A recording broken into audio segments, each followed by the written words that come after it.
Good morning mga idol.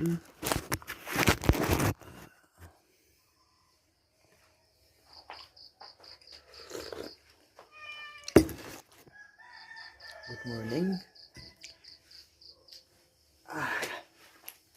Happy Sunday niya day mga idol no.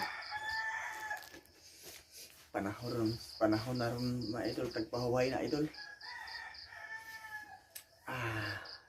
Ang uban. Yan naging pahuway po idol eh. Kung ano no? Nanyawat ba?